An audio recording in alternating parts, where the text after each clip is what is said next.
제가 굉장히 이렇게 되풀이하고 반복하고 천천히 나가고 있잖아요.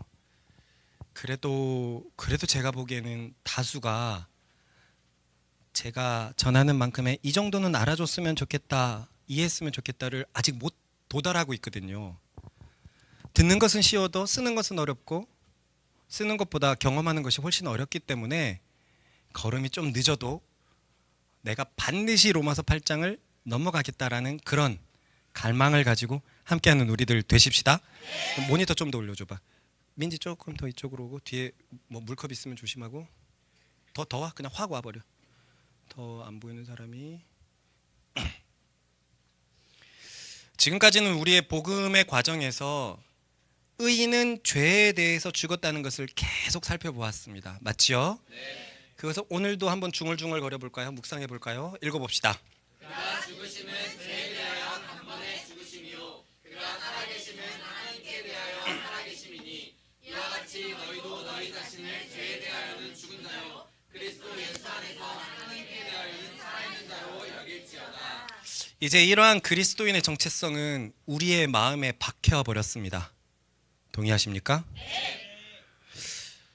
처음에는 좀 받아들이기 어렵지만 바울의 말대로 우리의 지금과 우리의 불신자 때를 비교하면, 저는 모태신앙인데요 해도 그 옛날에 주님을 정말 몰랐을 때를 비교하면 우리는 사실 지금 너무나 변했기 때문이고, 그 결과로 우리는 불신자 때는 생각할 수도 없는 생명에 거하고 있습니다. 그들은 사망이 주인이 되어서 끌고 가는 그런 삶을 살고 있는데, 결론은 그렇잖아요. 우리의 결과는 사망이 아니라 생명이 계속 주인되어 있습니다. 아, 그렇구나. 우리는 사망에 이끌려 사는 삶이 아니구나. 우리는 죄에 대해서 죽은 존재구나. 그리스도를 믿는 믿음이 이것을 가능하게 했구나. 읽어봅시다. 너희가 그때 무슨 열매를 얻었느냐 이제는 너희가 그 일을 부끄러워하니 이는 그 마지막인 사망입니다. 그러나 이제는 너희가 죄로부터 해방되고 하나님께 종이 되어 거룩함에 이르는 열매를 맺었으니 그 마지막은 영생이라. 그래서 이제 우리는 그리스도로 인해 의인이 된 나는 죄에 대해서 죽었다는 것을 경험으로 인정하기 시작했습니다.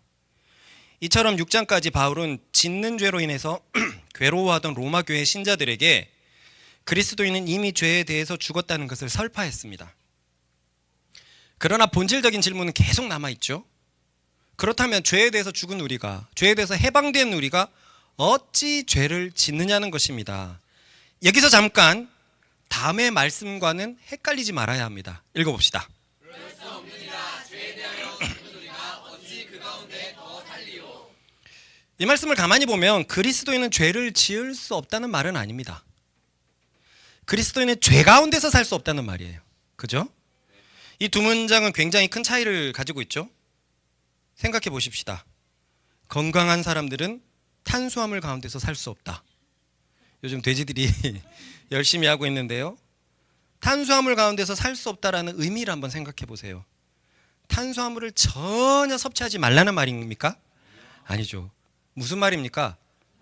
탄수화물이 주가 되면 안 된다. 지나치면 돼지 된다. 그런 거잖아요. 마찬가지로 죄 가운데서 사는 삶은 죄가 주된 삶을 말합니다.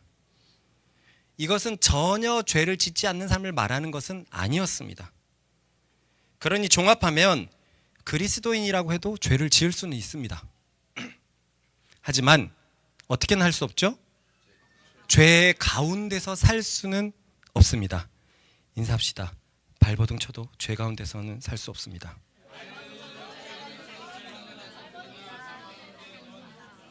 문제는 죄에 대해서 해방되었다고 하는 그리스도인들이 죄 가운데서는 살 수는 없다고는 해도 대체 왜 죄를 짓느냐 말입니다.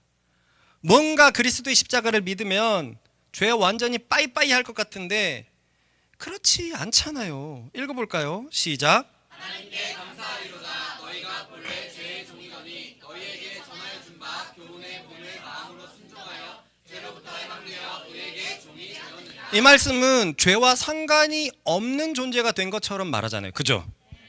그런데 우리는 죄를 짓는단 말이죠.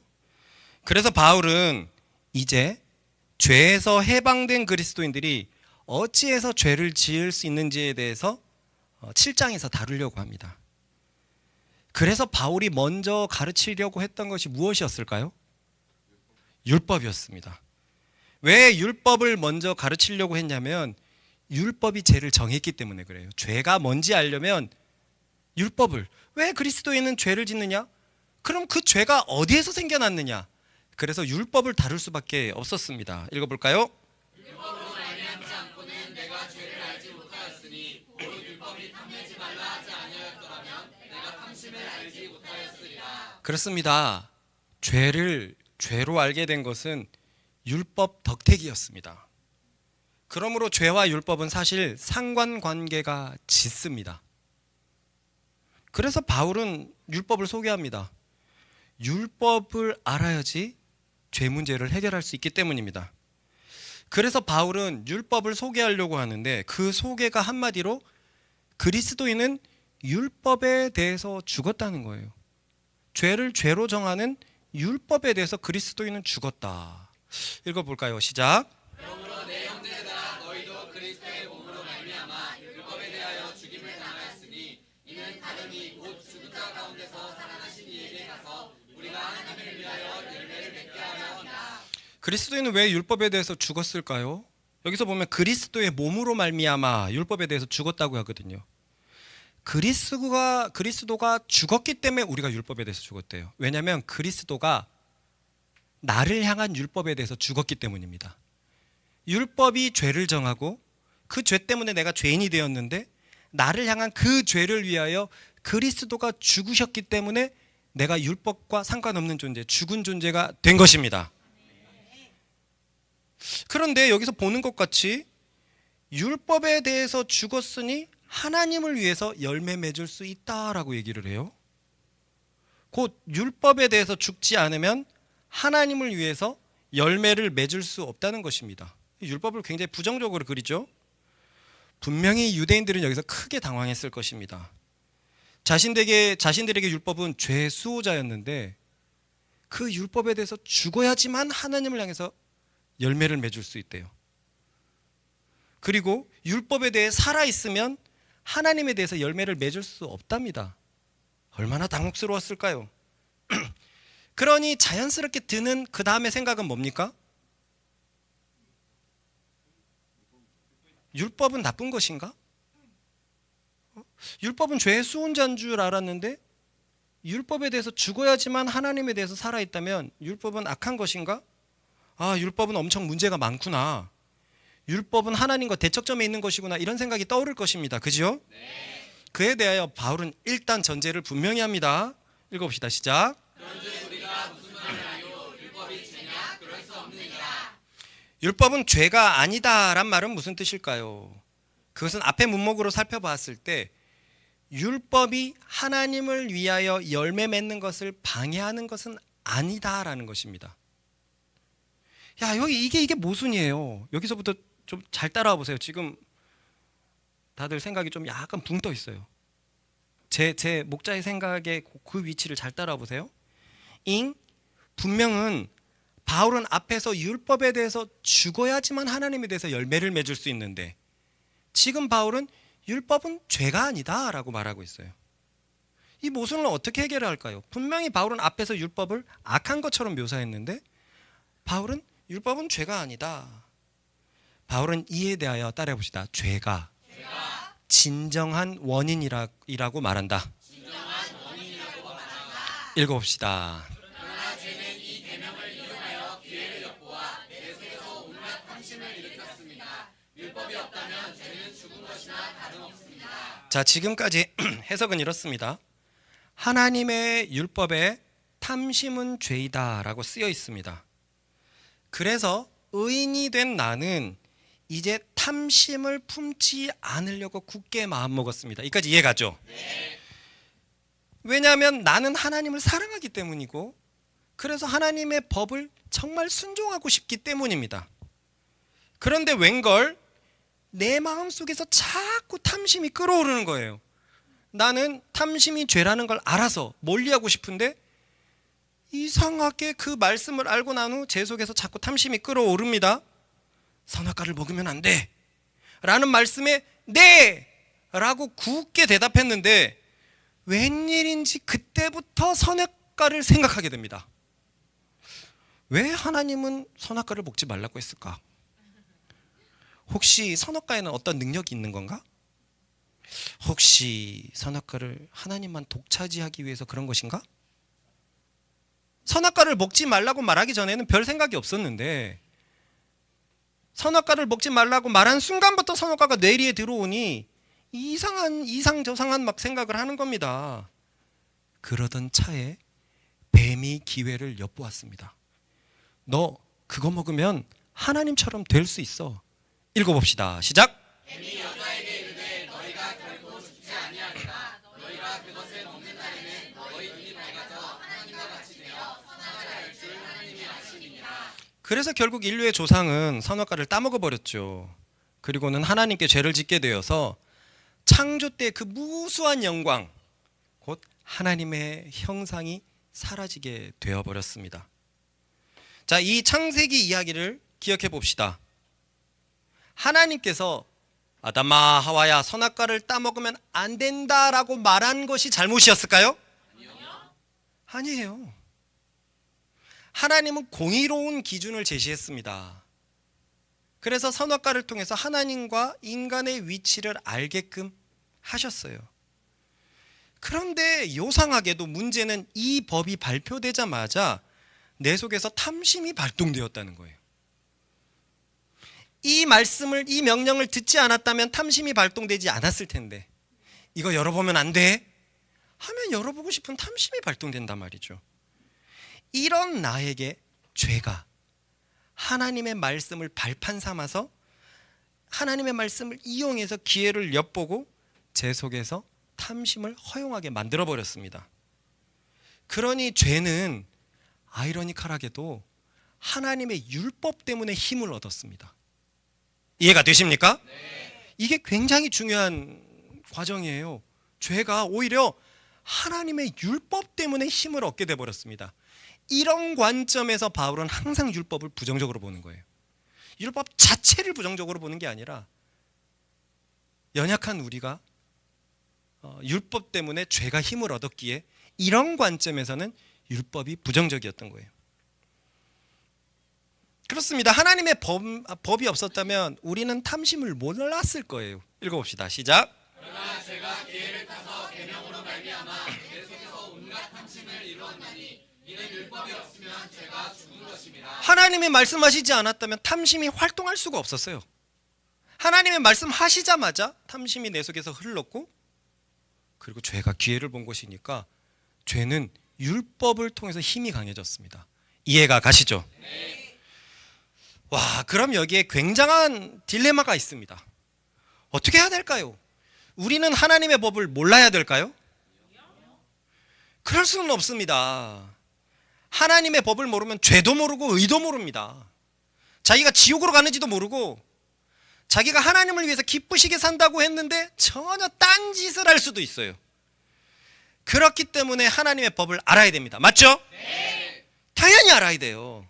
그래야지만 하나님의 기준에 맞게 행동할 수 있기 때문입니다. 문제는 하나님의 법을 알아야 되는데 하나님의 법을 아는 순간 죄가 기회를 타기 시작한다는 거예요. 죄가 기회를 타기 시작한다는 거예요. 죄가 하나님의 계명을 이용해 버립니다. 와, 이 절망적인 상황을 어떻게 할까요? 하나님의 법을 알아야지 하나님을 기쁘시게 할 수 있는데 하나님의 법을 알면 죄가 기회를 탑니다. 그러나 걱정하지 마십시오. 여기에 굉장히 좋은 복된 소식이 있습니다. 와우. 그 방법이란 그리스도께서 이미 살 길을 열어놓으셨다는 거예요. 살 길을 열어놓으셨다는 거예요. 그리스도가 당신의 죽음으로 인해서 우리 역시 율법에 대하여 죽임을 당했다는 것입니다. 읽어봅시다. 시작. 그러므로 내 형제들아 너희도 그리스도의 몸으로 말미암아 율법에 대하여 죽임을 당하였으니 이는 다르니 곧 죽은 자 가운데서 살아나신 이에게 가서 우리가 하나님을 위하여 열매를 맺게 하려 함이라. 아니 율법에 대해서 알아야지만 하나님의 기준을 충족시킬 수 있을 텐데 율법에 대해서 죽어버리면 어쩌자는 건가요? 라는 질문이 따라올 수 있겠죠. 이에 대하여 바울은 다음과 같은 힌트를 줍니다. 읽어봅시다. 우리가 육신에 있을 때에는 율법으로 말미암는 죄의 정욕이 우리 지체 중에 역사하여 우리로 사망을 위하여 열매를 맺게 하였더니. 계속 중요하게 볼 거는 7장의 핵심은 5절 6절이에요. 5절 6절을 이해해야 됩니다. 그리고 이어지는 구절들은요 부가 설명이에요. 이따가도 보겠지만 7장의 6절에서 8장 1절로 이어지는 것이 논리적 순서입니다. 그리고 그 사이는 부가 설명이에요. 굉장히 중요한 부가 설명이지만 논리적 전개는 7장 5절, 7장 6절, 8장 1절로 되는 거예요. 여기 힌트가 뭐냐면 우리가 육신에 있을 때라는 거예요. 이게 너무너무 중요한 단어인데요. 이 말씀은 뭐라고 하냐면 육신에 있을 때 율법을 이용하는 죄의 정욕이 사망을 위해 열매를 맺게 한다는 거예요. 따라해 봅시다. 우리가 육신에 있을 때 율법을 이용하는 죄의 정욕이 사망을 위하여 열매를 맺게 한다. 그러니 반대로 생각하면 우리가 육신에 거하지 않는다면 죄는 율법을 이용할 수 있다 없다? 없다. 육신에 거한다면 죄는 율법을 이용한다. 그런데 육신에 거하지 않는다면 죄는 더 이상 율법을 이용할 수 없다라는 말씀이 5절에 담겨 있어요. 즉 하나님의 법은 알아야 하겠는데 맞죠? 네. 그래야만 하나님을 기쁘시게 할 수 있는데 맞지요? 네. 그런데 법을 알면 곧바로 죄가 기회를 타서 죄를 짓게 만들어 버리는 절망적인 상황인데 바울의 말은 이런 상황은 믿는 자가 육신에 있을 때 벌어지는 일이라는 거예요. 육신에 있을 때 벌어지는 일이라는 거예요. 다시 말해서 믿는 자가 하나님의 말씀을 기뻐해서 순종하려고 해도 그만 좀 떨어뜨려라. 놈시끼야. 빨리 주워. 떨어뜨리면 빨리 주워. 눈치 보고 막 언제 주술까 막 성경 말씀 나 계속 신경 써요. 떨어뜨리지 마. 한 번 더 떨어봐. 떨어뜨리지 마. 다시 말해서 믿는 자가 하나님의 말씀을 기뻐해서 순종하려고 해도 육신에 거하고 있다면 하나님의 말씀을 지킬 수 있기는커녕 죄가 법을 이용해서 죄만 결국 이룬다는 것입니다. 그런데 바울은 그리스도께서 죽으심으로 말미암아 이렇게 하나님을 섬기는 방법을 뜯어 고치셨다는 거예요. 그 부분을 읽어봅시다. 시작. 이와 같이 여러분들도 그리스도의 몸으로 말미암아 율법에 대해 죽었습니다. 그러나 이제 우리는 우리를 받은 율법에 대해 죽고 율법으로부터 해방되었습니다. 그러므로 우리는 기록된 문자에 따라 하나님을 섬기는 것이 아니라 성령의 새로운 방법으로 하나님을 섬깁니다. 자, 그리스도인은 왜 자꾸 죄를 짓는가? 답이 나왔어요. 그것은 육신에 있을 때다.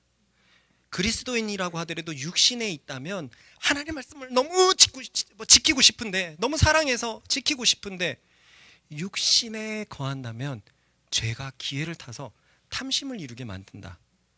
그런데 그리스도께서 새로운 방법을 열어놓으셨다. 육신으로 하나님의 법을 순종하는 길이 아닌 성령으로 섬기는 법을 새로 제정해 놓으셨다는 것이 바울의 결론입니다. 그리고 이게 8장에 시작되는 말이거든요.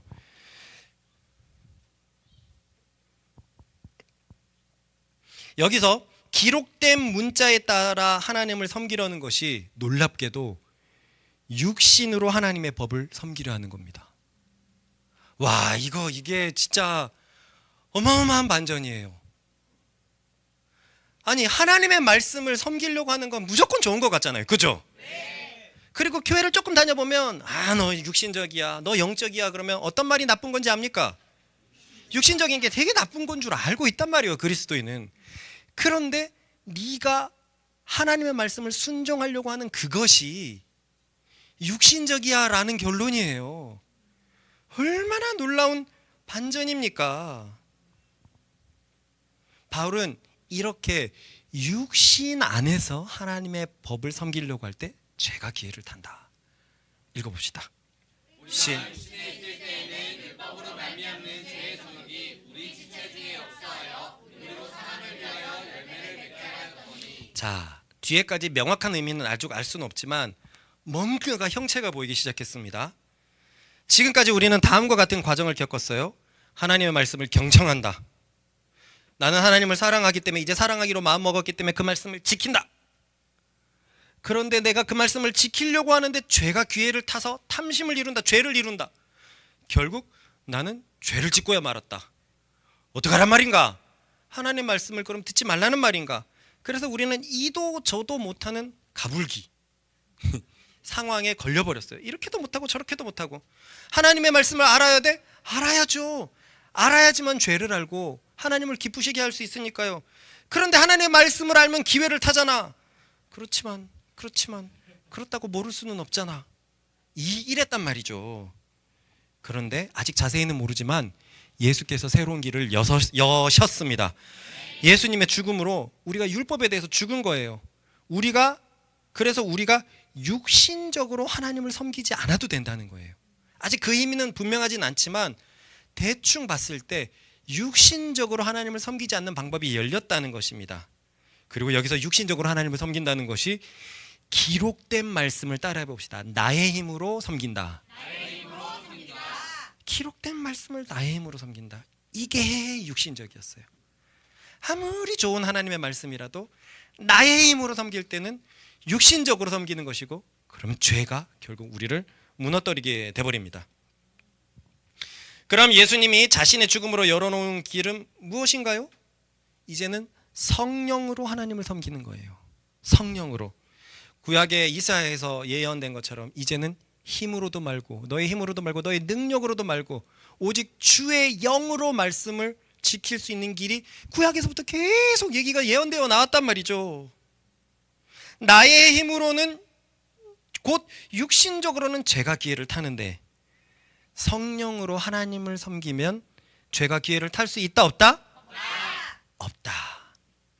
성령으로 하나님의 말씀을 섬기려고 하면 죄가 기회를 탈 수 없다. 온전히 우리는 하나님의 말씀을 섬길 수 있다. 여기까지가 7장의 핵심 부분입니다.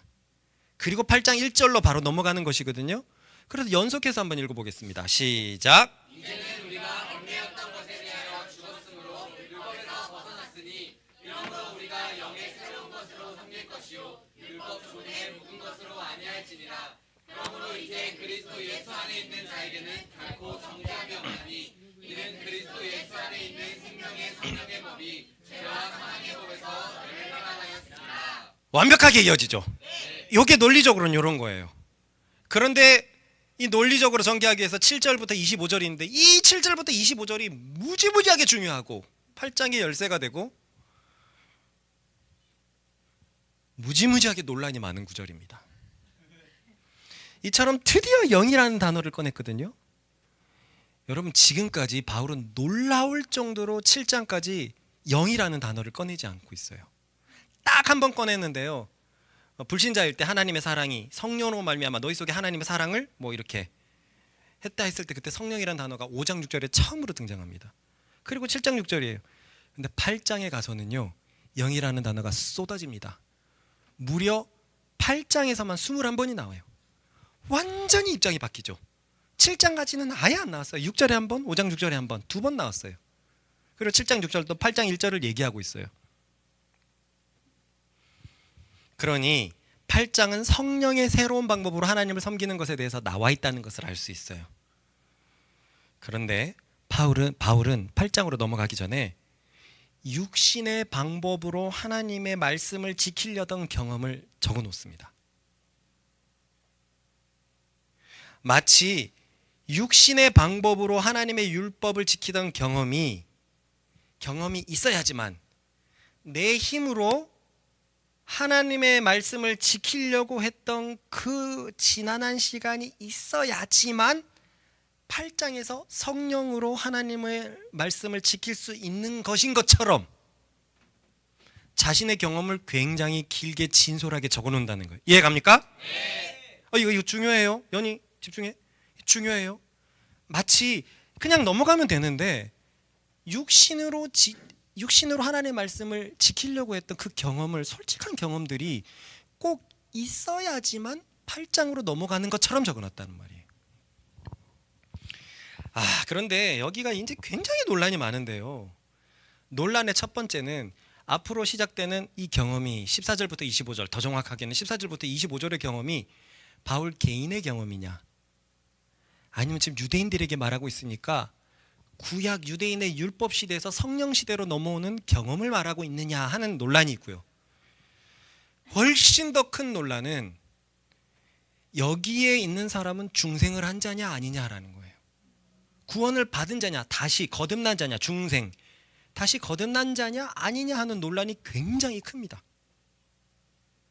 또한 중생을 한 자다, 구원받은 자다라고 하는 진영 속에서는요, 또 어떤 논란이 있냐면 구원을 받은 사람이라면 이 사람은 성숙한 자냐 아니냐에 대한 논란도 있어요. 이게 무슨 말이냐면 그럼 7장 우리가 대충 알고 있는데 이게 성숙한 자가 아니야? 왜 아니지? 라는 고민이 생기잖아요. 그러니까 이 논란을 이 학자들은 7장의 그 경험은 바울 시대의 유대인만 갖는 경험이다라는 거예요. 왜냐하면 바울 시대의 유대인들은 예수님을 잘 몰라도 구약으로 경건할 수 있었습니다. 맞습니까? 네. 그래서 내가 예전에 다메섹 전에 바울은 구원받았다라는 그런 말씀도 전했어요. 기억나죠? 네. 그러니까 그 시대만큼은 성령을 몰라도 구원받을 수 있는 시대였다는 거예요. 그래서 많은 학자들이 이 사람은 중생을 한 사람인데 이 시대의 유대인들만 해당된다는 거예요. 이 시대의 유대인들만. 근데 이것이 더 다수의 의견입니다. 더 다수의 의견이에요. 소수가 이 자들은 미성숙한 그리스도인이었다라고 얘기를 하고 있어요. 이 논란이요, 구원받은 자다, 구원받지 않은 자다, 이게 5대5예요. 이 정도로 큰 논란이에요. 그리고 구원받은 자 중에서도 소수의 유대인들을 향한 경험이다가 다수예요. 이 자는 미성숙한 자다라는 것은 소수입니다. 우리가 이 논란을 마음에 새기고 말씀을 천천히 한번 봅시다. 쭉 볼 건데요.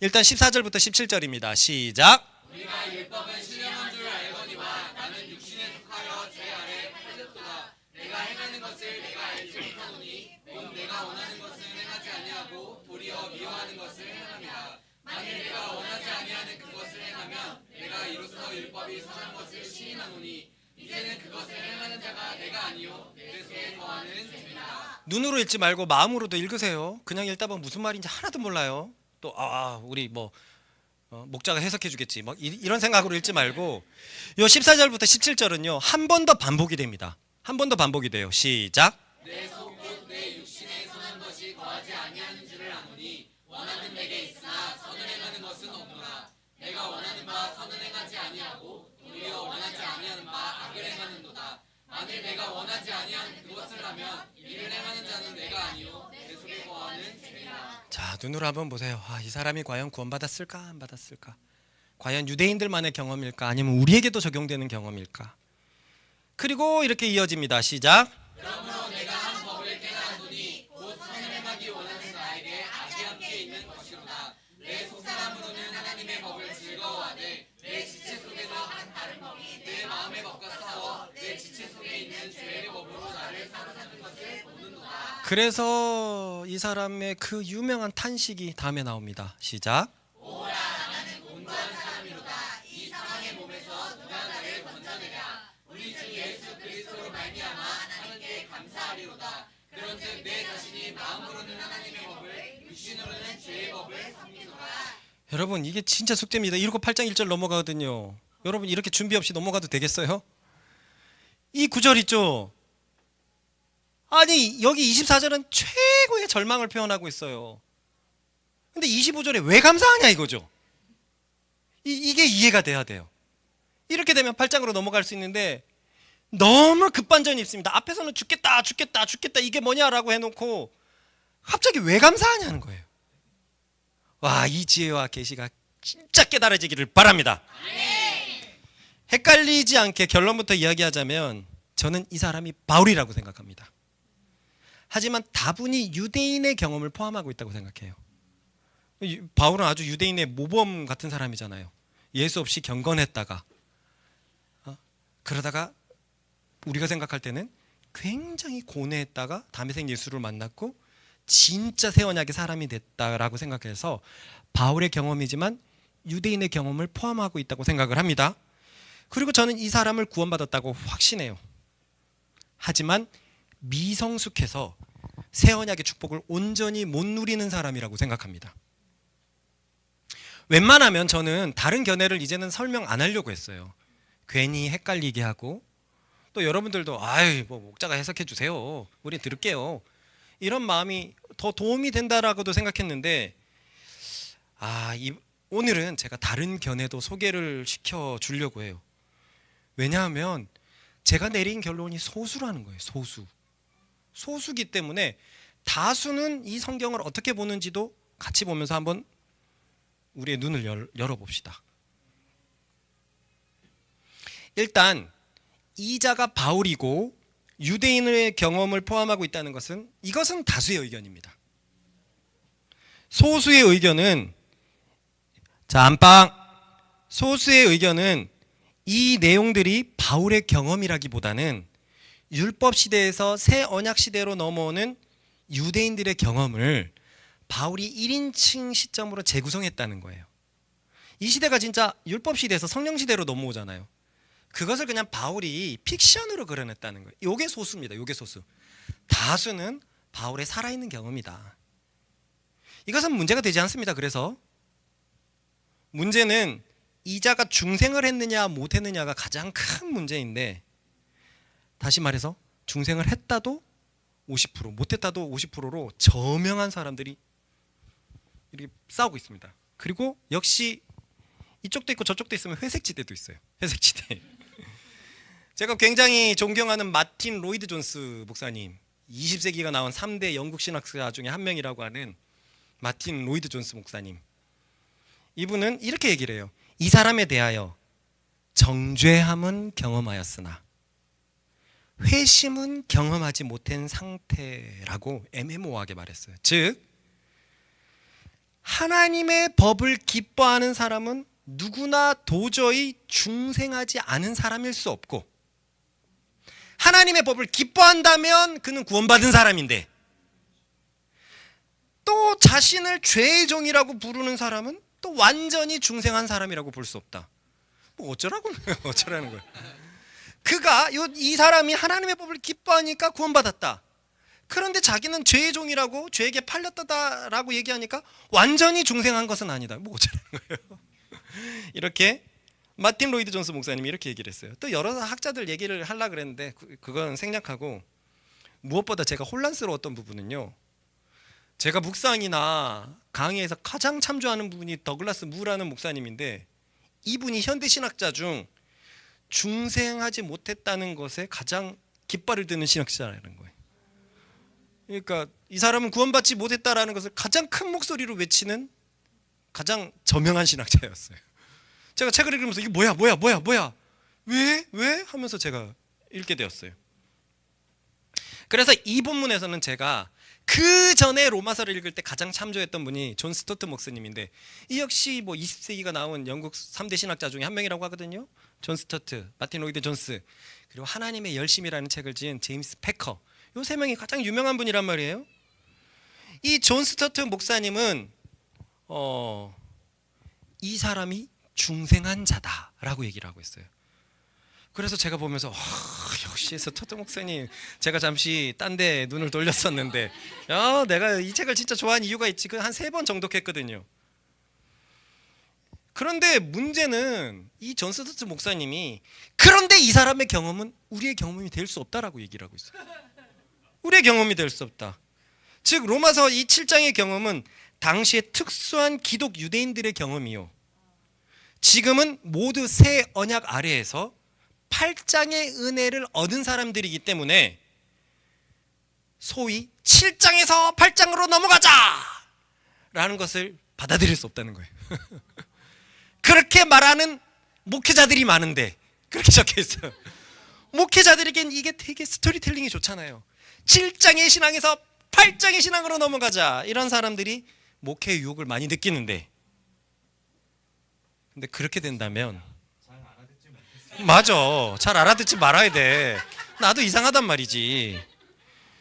근데 그렇게 되면 마치 7장의 신앙이 8장의 신앙을 위한 바탕이 되는 것처럼 느껴지거든요. 7장이 꼭 필요한 것처럼 느껴진다는 거죠. 성령은 예수님 믿으면서 시작되는 건데, 이 7장의 경험이, 초신자의 경험이 있어야지만 넘어간다고 생각하면 새로운 과정이 추가된다는 거예요. 오케이, 이 말은 완전히 이해가 됩니다. 완전히 이해가 돼요. 예수님 믿는 것으로 성령이 시작되어야 되는데 뭔가 성령 없이 사는 것 같은 인생이 또 하나의 과정이 있는 것을, 그래서 이 사람들은 이걸 거부하는 거예요. 이해가 됩니까? 그러니 제가 내린 결론은 여태까지 제가 가장 참조했던 학자들과도 이렇게 어긋나 있는 견해예요. 하지만 저는 계속 이 말씀을 보면서 제가 맞다고 생각하고 있습니다.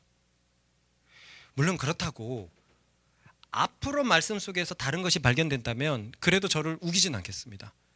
어디까지나 제 마음은 하나님의 말씀 앞에서 온유함이 목적이지 나를 주장하고 싶지 않아요. 단순히 제가 봤을 때는 이게 맞다는 거예요. 그렇게 생각하는 이유는 저는 다음과 같습니다. 저는요, 무엇보다 학자들의 의견이 너무 책상에서 신앙을 재단했다라고 생각해요. 이렇게 생각하는 이유는 제가 로마서 7장을 너무 처절하게 경험했기 때문이에요. 물론 그렇다고 나의 경험이 성경을 이해하는 데 바탕이 될 수는 없습니다. 도움이 돼도요, 그거는 아주 필수적인 어떤 재료가 될 수는 없어요. 이해가 가죠? 네. 말씀은 말씀 자체로 성령이 주시는 계시로 있어야지 내 경험이 도움이 될 수 있지만 진리의 근거가 될 수는 없단 말이에요.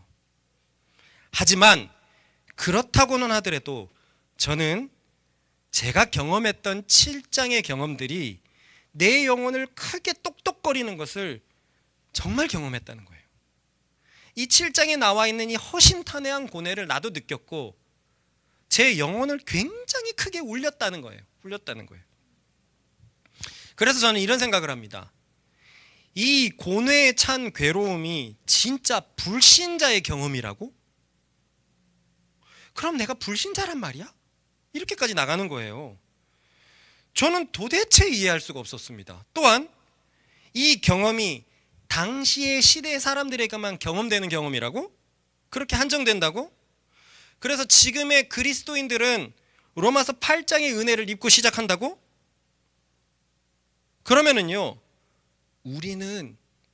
우리가 지금 살고 있는 삶에서 8장의 신앙인들을 쉽게 만날 수 있습니까? 아니에요. 8장의 그리스도인은요, 한마디로 정죄에서 해방된 승리의 그리스도인입니다. 여러분, 그럼 여기에요, 태반이 아직도 구원받지 못한 사람이에요.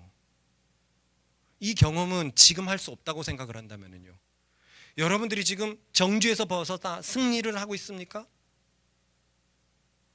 구원받지 못한 사람이에요. 대체 이 학자들이 어디에서 신앙생활을 하기에 이런 승리의 그리스도인들을 쉽게 만날 수 있는 것일까요? 저는 그 책상에서 신앙생활을 하고 있기 때문이라고 생각을 해요. 최근에도 말했지만 저는 교인들 가운데 80% 정도는 구원받지 못했을 것이라고 생각합니다. 그리스도인은 20% 남짓될 거라고 생각하는 거예요. 많이 쳐져서. 그리고 그 20% 교인들 가운데, 그리스도인들 가운데 승리하는 그리스도인들은 1%가 안 될 거라고 생각해요. 안 될 거라고 생각해요. 이것이 사실 우리네의 현실, 지금 교회가 처한 현실을 제대로 평가하는 것이 아닐까요? 제가 보기에 삶에서 승리하는 그리스도인, 로마서 8장에 속한 그리스도인이라고 한다면 우리 교회에서도 제가 보수적으로 봤을 때는 나 말고 없습니다. 나 말고 우리 중에서 8장을 사는 그리스도인 없어요. 한번 자기 스스로 생각해 보세요. 나는 지금 승리하는 그리스도인인가? 정죄에서 해방된 그리스도인인가? 그나마 조금 더 유연하게 본다면 민체장 한 명이 7장의 강의 끝자락에 와 있다고 생각해요. 삶의 거의 모든 영역에서 감사가 덮이고 있고 오랫동안 붙잡고 있던 정죄, 우울함 그런 것에서 점점 풀려나는 것이 보여요. 그렇게 보면 수제공들이 지금 7장의 한가운데 있고 장들은 그 한가운데를 지나가고 있고 나머지 구원받은 사람들이 7장의 강으로 들어갈 준비를 하고 있거나 7장의 강 이제 초입에 있다고 생각하고 있습니다. 일부러 나쁘게 말하는 게 아니라 보수적으로 말하는 게 아니라 승리의 관점에서 볼 때 말입니다. 승리하고 싶은 사람들은 여기 다지만 승리하고 있는 사람들은 정말 소수잖아요. 우리 교회 상황이 이런데도 과연 이 7장의 경험이 과거 기독 유대인 한정이라고 얘기할 수 있을까요? 전 동의할 수 없습니다. 그래서 죄송스러운 이야기지만 이 부분에서 신학자들은 너무 머리로 학문적으로 접근했다고 생각합니다. 실제 교회 삶, 신앙인들의 삶을 알면 이렇게 접근할 수 없다고 생각해요. 공부를 열심히 한 신학자들을 존중해야 되지만 여러분 신학길에 올라서 신학자들의 책을 보면 제일 먼저 드는 생각이 뭔지 압니까? 이 사람들이 신앙이 있나 하는 생각이에요. 그러니까 학문으로 접근하는 신학자들이 너무나 많습니다. 그리스도를 믿음으로 서서 성경을 공부하고 신의 학문을 연구하라는 사람은 소수예요. 그냥 자신의 전공처럼 신학을 생각하는 사람들이 너무나 많아서 그들의 언어나 표현이나 어떤 열매나 그 결과들이 우리가 생각하기 어려운 신학자들이 생각보다 너무 많아요. 그리고 그 신학자들의 대부분은 자유주의 신학자들이라서 예수님을 역사상의 인물로 그저 인물로 평가하는 사람들이 너무 많아요. 그래서 얼마나 그때 시험 받았는지 몰라요. 우리가 알고 있던 주 예수 그리스도가 아니에요, 신학자들에게는. 그래서 옛날에 동동이 아빠가 독일에서 공부할 때 그 독일 신학자들 우리나라에서 유학간 목사님들을 많이 만났다 그랬는데 신앙적인 색채를 갖고 있는 사람들을 그렇게 많이 못 봤다라는 얘기를 들었거든요. 되게 까다롭고 공부하고. 그 독일 신학이 자유신학의 꽃이거든요. 그리고 전 세계 신학계를 좌지우지하는 사람들인데 진짜 신앙 없어요. 그냥 학문인 거예요. 역사학자, 경제학자처럼 신학이라는 것은 2000년 세계 역사 속에서 가장 굵은 흐름이었기 때문에 그냥 그것을 그렇게 바라봐서 우와, 나는 하나님을 사랑하는 사람하고 책을 받다가 굉장히 마음 상하는 일들이 많았습니다. 진짜 많았어요.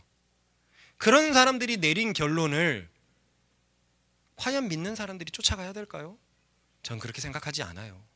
그 책상에 앉아가지고 학문을 공부하고 제 동기 중에서도 제가 알고 있는 사람 중에서도 신학자들 중에서도 막 신앙이 좋아가지고 유학 가는 사람들도 있었지만 그렇지 않은 사람들도 있어요. 그것이 돌아왔을 때 굉장히 좋은 경력이 되니까. 그리고 단순한 공부를 위한 공부를 하는 사람들도 많았어요. 공부를 위한 공부를 하는 사람들에게 하나님의 계시가 임할까요? 전 그렇게 생각하지 않습니다. 하나님의 학문을 그렇게 얕잡아 볼 수 없어요. 그래서 저는 신학자 다수들이 이렇게 생각한다고 해도 수용할 수 없습니다. 그래서 항상 책을 볼 때 그들이 원어를 공부하고 문맥이 무엇이다라는 것은 받아들일 수 있지만 전체적인 의미는 나름 제가 가지고 있는 신앙을 지키려고 많이 노력하고 있어요. 그러면 목사님, 왜 그렇게 많은 신학자들이 이 문맥의 주인공이 중생하지 못했다라고 얘기하는 겁니까? 그 부분에 대해서 한번 봅시다. 여러분들도 한번 보세요. 이 나왔던 지금까지 읽었던 문맥 전체에 이 사람이 구원받지 못한 이유는 이 사람은 계속 성령의 도움 없이 혼자 씨름하고 있다. 그리고 그 사람의 결과는 결국 패배이다. 이게 그리스도인이라고 할 수 있느냐? 이게 구원받은 사람이라고 할 수 있느냐? 결정적으로 이 사람은 14절을 보면 이따 볼 겁니다. 죄의 권세 아래에 있고, 이거 원어로 보면은요 죄의 종이 되어 있고예요. 그리고 23절에 보면 죄의 법 아래 사로잡힌 자라는 거예요. 읽어봅시다. 시작. 우리가 율법을 신령한 줄 알거니와 나는 육신에 속하여 죄 아래에 팔렸도다. 내 지체 속에서 한 다른 법이 내 마음의 법과 싸워 내 지체 속에 있는 죄의 법으로 나를 사로잡는 것을 보는도다. 그럴듯하죠? 아니 어떻게 그리스도인이 죄 아래 팔릴 수가 있어요? 죄의 종이 될 수가 있어요. 그리고 분명히 앞에서 죄에 대해서 죽었다라고 얘기해놓고 7장에서 죄의 종이 되어서 팔렸다라는 게 이게 어떻게 그리스도인일 수 있냐? 그리스도인일 수 없다. 그리고 23절에는 결국 나를 죄가 사로잡았다라고 이렇게 얘기를 하는데 이건 불신자 때의 경험이다.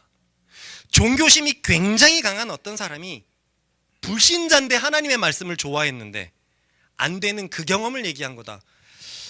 모순이에요. 어떻게 불신자가 하나님의 말씀을 이렇게 좋아할까요? 모순이에요. 저의 반박은 이렇습니다. 14절에 죄의 권세 아래 놓인 것, 23절에 죄의 법에 사로잡힌 것은 불신자 때가 아니라 14절이 말하는 것처럼 육신에 속해 있을 때라는 거예요. 육신에 속해 있을 때. 14절 다시 읽어볼까요? 시작. 우리가 율법을 신령한 줄 알거니와 나는 육신에 속하여. 죄 아래에 팔렸도다. 그 증거로 바울은 8장에서 그리스도인들이 얼마든지 육신에 속할 수 있다는 걸 말하고 있습니다. 8장을 읽어볼까요? 시작. 그러므로 형제들아 우리가 빚진 자로 돼 육신에게 져서 육신대로 살 것이 아니라 너희가 육신대로 살면 반드시 죽을 것이로되 영으로서 몸의 행실을 죽이면 살리니. 분명히 그리스도인들이 육신대로 사는 것에 육신대로 살 수 있다라고 지금 말하고 있습니까? 네. 육신대로 살 수 없다면 이거 필요 없는 구절이에요. 말 어떻게 해도 육신대로 살 수가 없는데 그리스도인은 이거 뭐하러 경고하고 있습니까?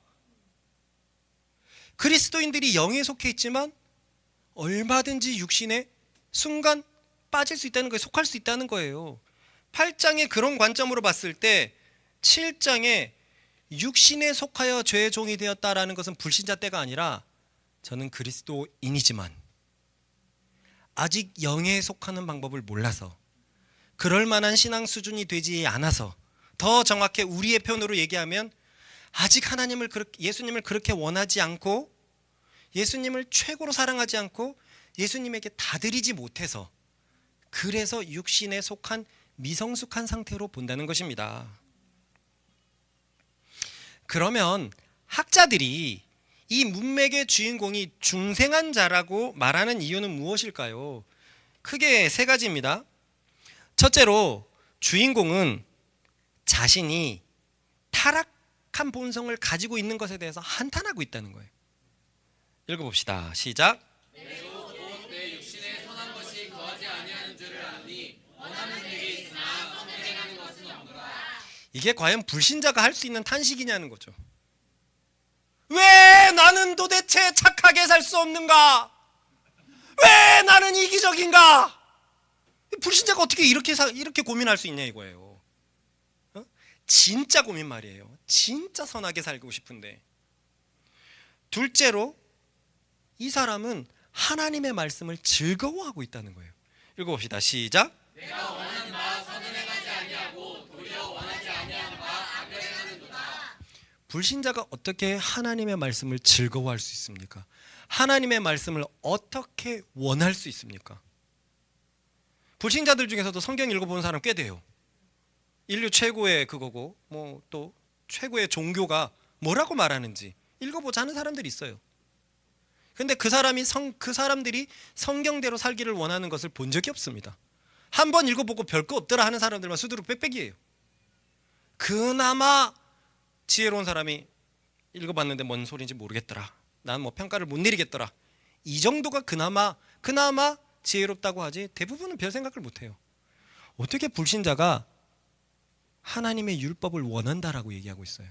할 수 있을까요? 그렇기 때문에 이 사람은 중생한 자라는 거예요. 셋째입니다. 이 사람은 최종적인 구원을 몹시도 바라고 있어요. 읽어봅시다. 시작. 오라 나는 곤고한 사람이로다. 이 사망의 몸에서 누가 나를 건져내라. 이 죄짓는 육신에서 누가 나를 건져낼 수 있을까 하고 최종적인 구원을 몹시도 바라고 있어요. 어떤 불신자가 그럽니까? 어떤 불신자가 그럽니까? 그래서 저는 이 학자들의 의견에 완전히 공감합니다. 이 사람은 구원받은 사람이 틀림없습니다. 그리고 틀림없지 않다면 우리들의 구원도 다 흔들리는 거예요. 내 구원도 흔들리고 우리들의 구원도 다 흔들리는 거예요. 왜냐하면 우리는 8장으로 넘어간 사람이 아직 안 보이거든요. 그럼 여러분들 지금 구원 다 흔들리는 거예요. 너무 우리 얘기 아닙니까? 하나님의 말씀을 좋아합니까? 잘 지키기 원하십니까? 안 되잖아요. 근데 안 돼요. 왜 이렇게 안 되는 것에 대해서 여러분 속에 탄식이 있습니까? 있죠. 도대체 누가 나를 구원해 줄까? 도대체 성령의 충만함은 뭐야? 도대체 사도들의 삶은 뭐야? 그런데 이 학자들은 앞에서 말했듯이 다수가 기독 유대인들의 한정된 경험이라고 말하고 있습니다. 그렇게 말하는 이유는 아까도 밝혔다시피 두 가지예요. 첫째로 로마서 8장의 은혜가 그리스도인들만이 가질 수 있는 특권이라는 거죠. 7장의 7장의 사람은 성령을 몰라도 너무나 모른다는 거예요. 7장의 이 인물은 너무 선하게 살고 싶은데 성령에 대한 언급이 전혀 없습니다. 그러니까 이 사람들은 성령을 몰라도 이렇게 모르는데 이게 어떻게 신약의 사람들이냐. 너 일어나서 들어. 너 깨려고 막 너무 애쓰지 말고. 충분히 이해가니까. 임신하고 그래서 이해가니까. 너무 중요한 말씀이기 때문에 일어나서 들어. 그죠? 가만히 생각해 보니까 그래요. 이 사람은 진짜 하나님의 말씀을 지키고 싶어 하는데 다 자신의 힘이에요. 성령에 대한 언급이 없습니다. 그죠?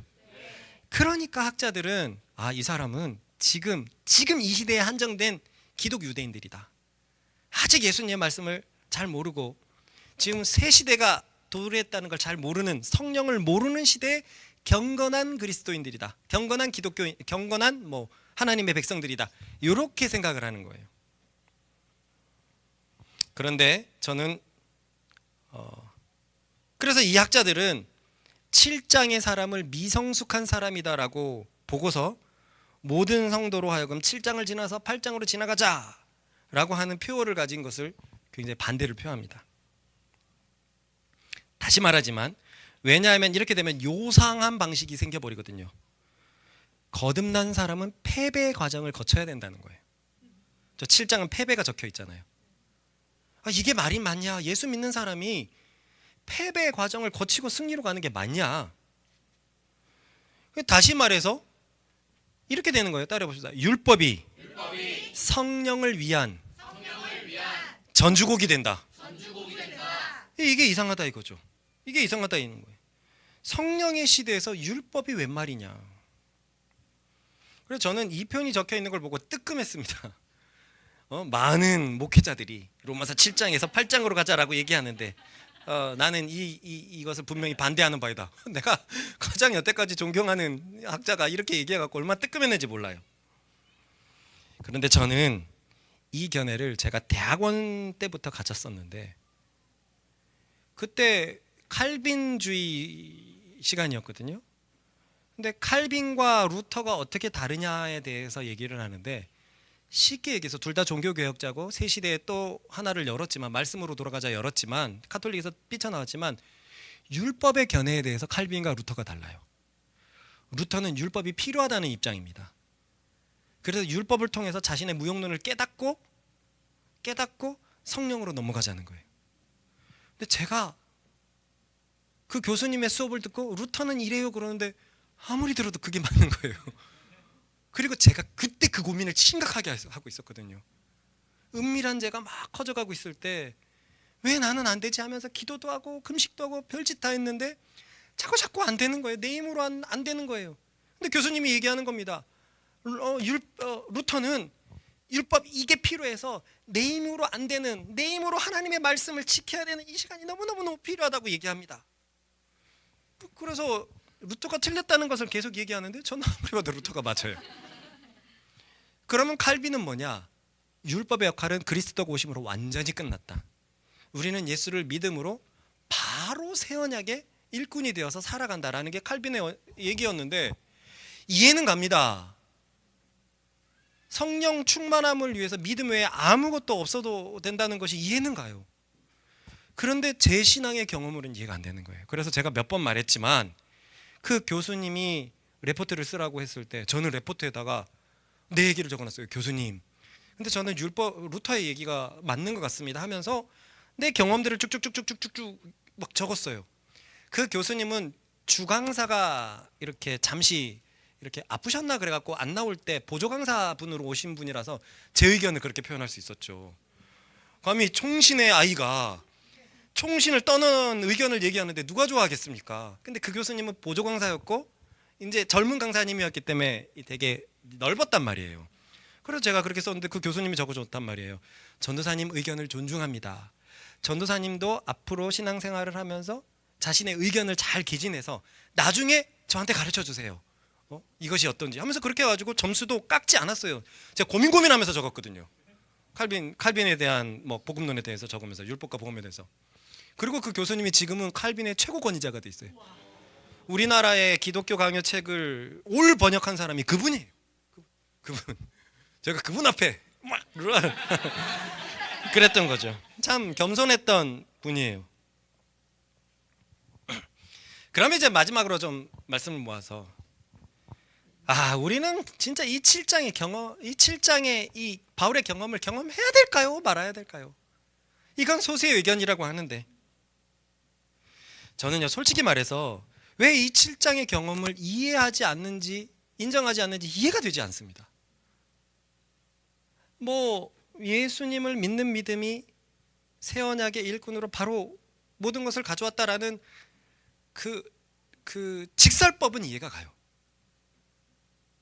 그런데 질설법이 있다고 그리스도인이 직설법이 있다고 다 그렇게 사는 건 아니잖아요.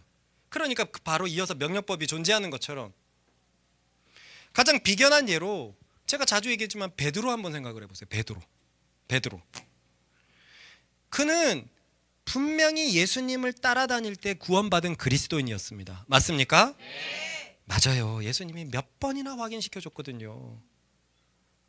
부자가 천국에 가는 것은 낙타가 바늘구멍 통과하는 것보다 어렵다라고 얘기했을 때 주여 우리는 다 버리고 쫓았습니다 얘기했을 때 그들의 고백을 받아주는 것처럼 말씀하셨습니다. 너희들은 구원받았다라는 분명히 긍정적인 동의가 아주 가득했어요. 그리고 결정적으로 예수님의 발을 씻을 때 너희가 이미 모두 깨끗해졌다라고 얘기했어요. 그런데 그때는 분명히 십자가에서 배반하기 전이란 말이에요. 온전한 그리스도인이 아니었고 승리의 그리스도인이 아니었습니다. 그런데 그는 구원받았잖아요. 그리고 지금 바울은 어떻습니까? 우리는 대담하게도 담에색 전에 바울이 이제 구원받았다고 얘기를 하고 있죠. 그리고 이 오늘 본문이 그때의 생생한 경험이라고 생각을 합니다. 율법을 진짜 하나님을 사랑했고 열심히 지키려고 했어요. 아무리 승점제라고 하지만 하나님의 율법에 온전한 자다라고 얘기하는 것은 쉽지 않았을 거예요. 그리고 자신감이 뿜뿜했던 것 같고 스데반도 앞에 나가서 처리하려고 했고 저 멀리 다메섹까지 가갖고 예수 믿는 사람을 죽이려고 했던 걸 보면 율법을 사랑하는 열심이 정말 엄청났고 그래서 율법을 지키기 위해서 발버둥 쳤다는 걸 우린 분명히 알 수 있습니다. 근데 저는 여기에서요 오늘 7장의 경험이 바로 그때의 경험이라고 생각해요. 율법을 정말 열심히 지키는데 하나님이 손이 안 잡히는 거예요. 왜 그러지? 나는 진짜 열심히 지키는데 왜 하나님의 말씀은 나와 점점 멀어지는 것 같지? 나는 율법에서 왜 점점 멀어지는 것 같지? 분명히 뭔가 율법을 열심히 지키면 저 구약의 모세나 다윗이나 다니엘처럼 뭔가 충만하고 축복된 삶이 와야 될 것 같은데 이상하단 말이죠. 나는 이 바울의 고민, 왜 나는 선을 원하는데 왜 나는 죄악을 짓는가? 왜 죄를 짓는가? 이것이 율법을 너무 열심히 지키려는 열심 때문에 바울이 얻은 경험이라고 생각하고 감히 이때 바울을 구원받지 못했다라고 누가 얘기할 수 있을까요? 저는 이 바울의 고뇌가 제 고뇌처럼 여겨졌습니다. 저도 죄 때문에 고민이 정말 많았으니까요. 그러니까 결국 어느 순간은 이런 고민도 했어요. 여러분들은 어떻습니까? 나는 죄를 좋아하는 사람인가? 나는 유명한 목사님들을 만날 기회도 많았잖아요. 그리고 영적으로 신령한 목사님을 만날 적도 많았잖아요. 그리고 나는 개인적인 특수한 영적인 체험도 많았잖아요. 그런데 나는 왜 죄를 못 끊어내지? 나는 죄를 좋아하는 사람인가? 그러니까 결국 종국에는 아니 나는 죄를 끊을 수 있나? 아니 더 정확히 얘기하면 더 세밀하게 얘기하면 나는 하나님을 최고로 사랑할 수 있나? 나는 과연 하나님을 위해서 살 수 있나? 나는 하나님을 위해서 산다고 생각하고 달려왔는데 지나오면 지나올수록 나는 나를 위해서 사는 것 같은 거예요. 이기적인 야망, 높아지고자 하는 시기들, 그리고 내 속의 정욕들, 결국 나의 주인은 난 것 같은데 이 시간이 계속 되풀이되니까 나 무엇과도 주님을 바꾸지 않으리.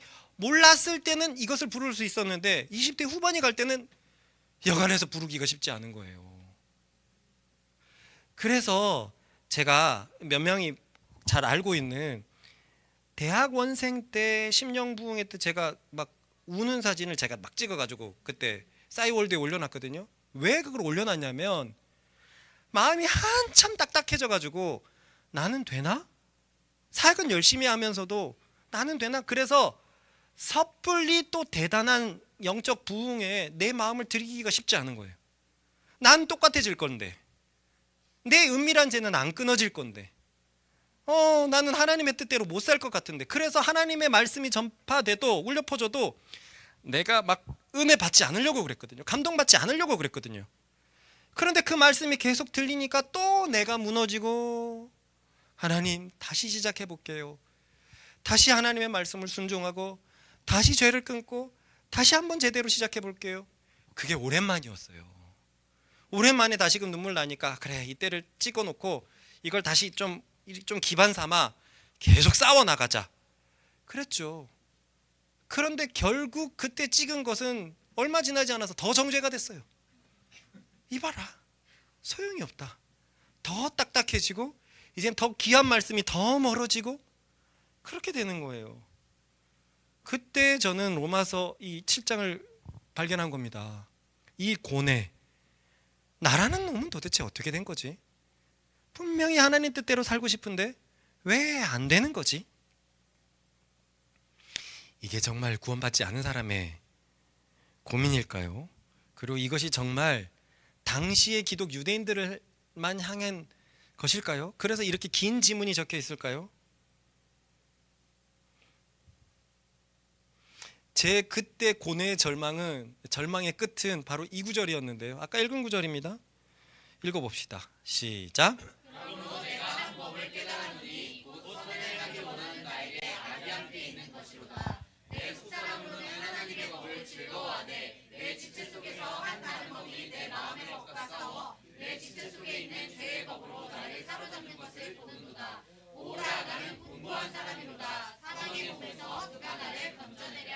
저는 이 24절 말씀을 만났을 때 진짜 내 심장을 치는 것 같았어요. 내가 저 마음을 갖고 있었으니까 정말 절망적이다라고 생각해서 이 공고한이 무슨 뜻이야 내가 찾아봤던 게 기억이 나거든요. 미저러블이래요. 그래서 초창기에 제가 미저러블 펄슨 여러 번 얘기했습니다. 절망적이다는 거예요. 너무 나를 표현하는 것 같았어요. 너무 나를. 그리고는 25절에 그러므로 감사하리로다가 이해가 안 되는 거예요. 24절까지는 100% 공감하겠는데 25절은 도대체 어디서 튀어나온 거야? 아니 절망적이다 그래놓고 왜 그러므로 감사하겠다는 거야? 와, 이 고민이 15년 걸렸어요. 15년. 그래서 저는 확신합니다. 성령께서 하나님만 원하게 되는 과정으로 성도들을 이끌어간다라고 저는 확신합니다. 참 많은 교인들이 성령에 대해서 듣지만 대체 성령과 함께하는 삶이 무엇인지 아는 사람이 있습니까? 성령님이 내 삶 속에서 무엇을 하는지 경험시켜 줄 사람이 있습니까? 성령 얘기는 많이 듣는데 그 성령님이 나를 위해서 뭘 하는지 대부분이 모릅니다. 로마서 8장이 신앙의 시작이라면 대부분이 경험돼야 되는데 대부분이 몰라요. 그러니까 여러분 아까 이해는 했죠? 로마서 7장의 사람이 성령이 한 번도 안 나오는 걸 보니까 이 사람들은 구약의 경건한 율법의 유대인이다. 이건 이해가 됐죠? 그런데 우리네 현실은 어쩌냐고요? 우리네 현실의 신앙을 살아가면서 성령을 아는 사람들이 얼마나 있습니까? 나도 성령을 너무너무 몰랐어요. 너무나 오랜 시간 동안 성령이 뭘 하는지 몰랐어요.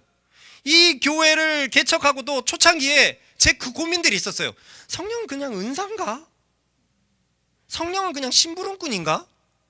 성령님이 성삼위일체 하나님이라고 하는데 예수님도 이해가 잘 안 되는데, 성부 성자에서 똑같은 권위가 이해가 안 되는데 성령 하나님은 너무 심부름꾼 같고 인격이 없는 것 같고 그냥 능력 같고 도대체 성령이 뭔지를 모르겠더라는 거죠. 그게 내가 한 15년, 16년, 12년, 13년, 14년 이때 고민이었어요. 내가 정말 로마서 8장의 사람이라면, 8장이 이걸로 시작한다면 나는 그때도 구원받지 못한 거예요. 정말 대부분의 제가 말하는 교인들 중에 20%만 구원받은 게 아니라 교인들 중에 99%가 구원 못 받은 사람이에요. 이렇게 봐도 될까요? 아니요, 저는 아닙니다. 7장의 사람들은 구원받았지만 미성숙한 사람이다. 마치 베드로가 구원받았지만 승리의 그리스도인이 아니었던 것처럼 경건한 옛 바울이 구원을 받았지만 자유롭게 살지 못했던 것처럼 이 사람들은 구원을 받았지만 아직은 그 승리를 누리지 못하는 사람이다. 그렇다고 이 사람들 속에서 승리가 없었을까요? 그건 아니라는 거예요. 승리가 있지만 연약해가지고 패배가 더 크게 보이는 요 상태. 따지고 보면 삶이 변했는데 만족하지 못하는 요 상태. 뭔가 버무려져 있는 상태라는 걸 생각하는 거예요. 그래서 저는 7장에서 8장으로 넘어가는 이 드라마가 설교자의 유혹거리가 아니라 저는 진리의 과정이라고 생각합니다. 여러분, 예수님도 광야를 갔다 오셨어요. 그리고 성경을 보면 이스라엘 백성도 40년 동안 광야를 갔다 왔죠. 그 광야를 갔다 온 목적이 뭔지 아십니까? 성경이 정확히 적혀 있거든요. 이것 때문입니다. 읽어봅시다. 내 하나님 여호와께서 이 40년 동안에 내게 광야길을 걷게 하신 것을 기억하라. 이는 너를 낮추시며 너를 시험하사 내 마음이 어떠한지 그 명령을 지키는지 지키지 않는지 알려 하심이라. 너를 낮추시며 너를 줄이게 하시며 또 너도 알지 못하며 내 조상들도 알지 못하던 만나를 내게 먹이신 것은 사람이 떡으로만 사는 것이 아니요 여호와의 입에서 나오는 모든 말씀으로 사는 줄 내가 알게 하려 하심이라. 이 사람들이 구원받지 못했다면, 광야에 들어간 이 사람들이 구원받지 못했다면 어떻게 되는 겁니까? 이 사람들은 유월절 어린 양의 피로 구원받은 사람들이었어요. 그런데 하나님께서 그들을 인도하는 것은 광야였습니다. 그런데 광야에서 뭐라고 얘기하십니까? 낮추시고 이것을 시험하겠다는 거예요. 네가 진짜 나를 향한 마음이 있는지. 그래서 마지막에 사람이 떡으로만 살 것이 아니요 하나님의 입에서 나오는 모든 말씀으로 사는 것이 광야의 목적이었어요. 저는 이렇게 생각하는 거예요. 7장의 사람의 탈출의 목적이 하나님이 입에서 나오는 모든 말씀으로 살 때 8장으로 간다라고 생각합니다. 예수님도 광야에서 이 시험을 받았죠. 사람이 떡으로만 살 것이 아니요 하나님의 입에서 나오는 모든 말씀으로. 예수님이 당신의 광야 과정을 이스라엘의 광야 과정과 또 동일시했습니다. 그런데 어떻게 나오셨나요? 하나님의 말씀을 최우선적으로 생각하셨기 때문에 나왔어요. 광야는 괴로운 곳이잖아요. 물론 예수님은 천사들과 있었지만 환경은 분명히 육체적으로 악한 것은 맞습니다. 그래서 가나안 땅으로 가야 되잖아요. 그것은 하나님의 입에서 나오는 모든 말씀으로 살 수 있다라는 이것이 광야에서 결정될 때, 구원받고 하나님께서 연애의 마음을, 규제의 마음을, 세의의 말씀을 알기 위해서 계속 시험하는 겁니다. 네 마음이 어떠한지, 내 명령을 지키는지, 너를 낮추게도 하시고 줄이게도 하시고, 알지 못하며 내 조상을 알지 못하던 만나를 내게 먹이신 것은 사람이 떡으로만 살 것이 아니요 여호와의 입에서 나오는 모든 말씀으로 사는 줄을 내가 알려 함이라.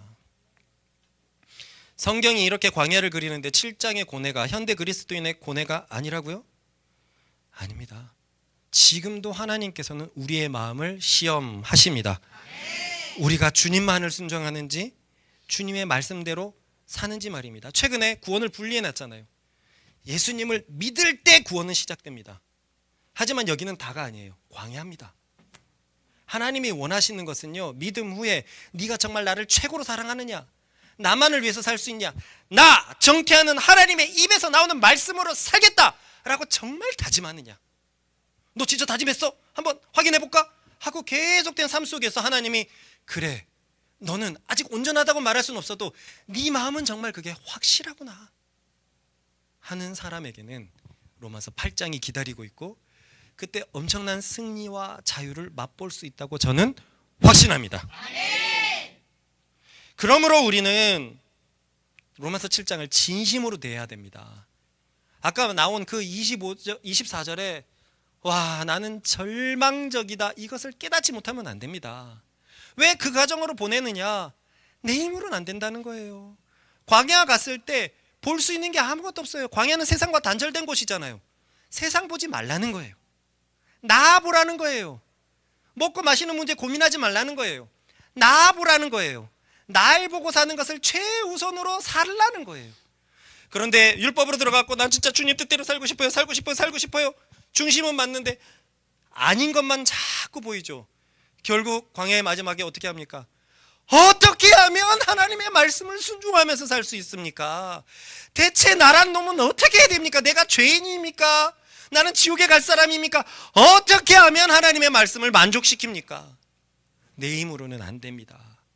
내 힘으로는 도저히 안 됩니다. 라는 그 절망적인 외침이 있을 때, 그때 하나님께서 그래, 네 힘으로는 안 돼. 너가 힘이 다 빠질 때까지 기다렸어.